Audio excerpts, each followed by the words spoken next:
Savli police સ્ટેશનના વાહન ચોરી તથા વરાછા તથા ગોળાદરા પોલીસ સ્ટેશનના વાહન ચોરીના ગુનામાં એમ 3 અલગ અલગ ગુનાના નાસ્તા ફરતા આરોપીને પકડી પાડી Savli police station surveillance team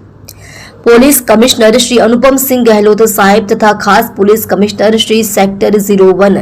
તથા નાયબ પોલીસ કમિશનર શ્રી ઝોન 01 તથા મદદનીશ police commissioner Shri B division Surat શહેર નાઓએ આગામી ગણપતિ ઉત્સવની સમગ્ર રાજ્યમાં ઉજવણી થનાર હોય જેથી કાયદોની વ્યવસ્થા જળવાઈ રહે તે સારું તકેદારીના ભાગરૂપે વિવિધ ગુનાઓના નાસ્તા ફરતા આરોપીઓને પકડી પાડવા સારું સૂચના કરેલ હોય જે સૂચના અને માર્ગદર્શનના આધારે police inspector Shri SR Vekaria નાઓની આગેવાની હેઠળ સર્વેલન્સ સ્ટાફના police sub inspector JN Chauhan તથા બીજા સર્વેલન્સ સ્ટાફના માણસો સાથે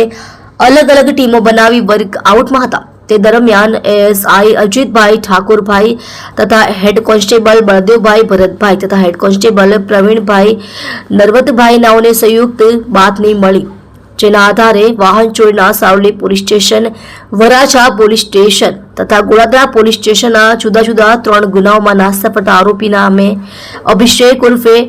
બમ ભગવતી પ્રસાદ ઉપાધ્યાય નાઓને પકડી પાડી કાયદેસરની કાર્યવાહી કરી પ્રશંસનીય કામગીરી કરેલ છે। તમે જોઈ રહ્યા છો સત્યને સાથ આપનાર સત્ય સમ્રાટ ન્યૂઝ ચેનલ તંત્રી શ્રી નિલેશભાઈ પાટીલની સાથે।